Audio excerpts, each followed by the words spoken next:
information. Arguing for the end of adult marijuana prohibition is easy because we have facts, science, reason, compassion, evidence, truth, and logic on our side. It is even easier when researchers catalog it all for us. Learn how to gather the facts on marijuana use, arrests, seizures, rehabs, drug tests, and more in this edition of Drug War Data Mining.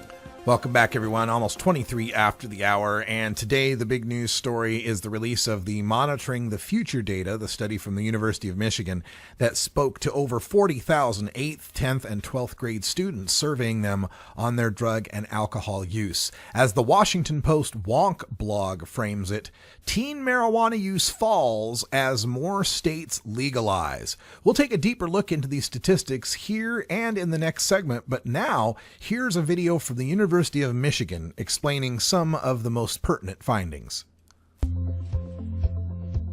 The study began in 1975, so we're now covering 40 years of drug use among American young people. There's been a lot of change in that time.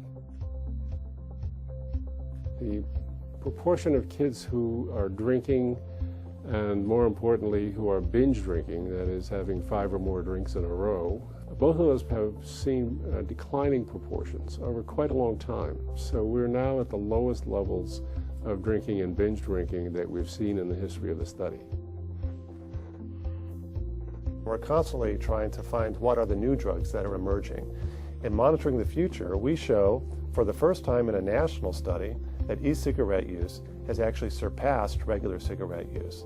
Among 8th and 10th graders, e-cigarette use is more than twice as common as regular cigarette use. There's been a long-term decline in regular cigarette use. It's declined substantially.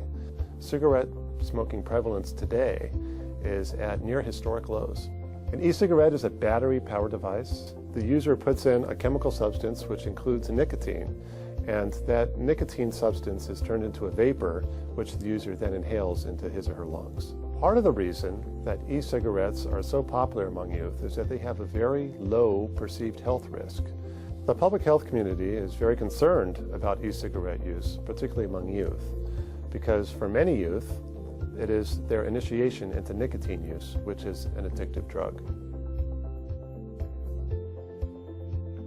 We've seen for the last 5 or 6 years an increase in marijuana use among teens.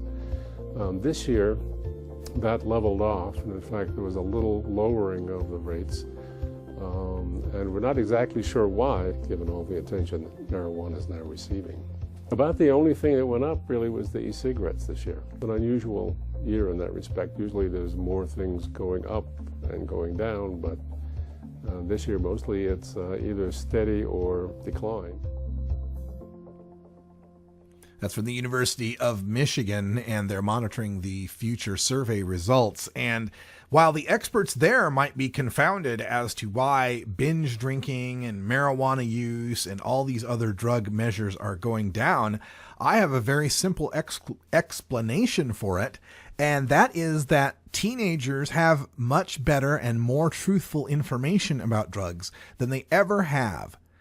We've got a generation of kids now who don't even know what it's like to not have the internet, who have instant information and debunking information at that available at their fingertips. And that is what has given us some of these results. The Washington Post posted this great interactive graph that shows you X scale on the bottom runs from 1992 on the far left to 2014 on the far right.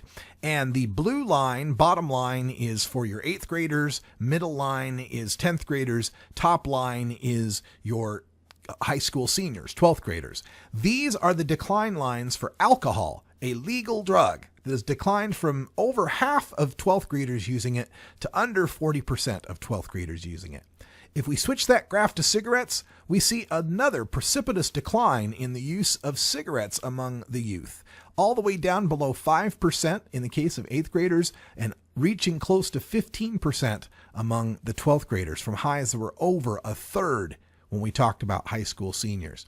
We also see declines for any drugs whatsoever, although they've been up and down. They're still lower than what they were in the late 90s. And when it comes to just marijuana, we see a similar trend where in the late 90s it was a high level that declined around to 2007, has risen recently, but as of the past year has declined.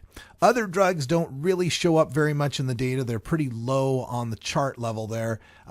But in most respects, aside from amphetamines, which seem to have risen, most other drugs have fallen when it comes to the 2014 edition of the Monitoring the Future survey from the University of Michigan. We've got more on this when we come back.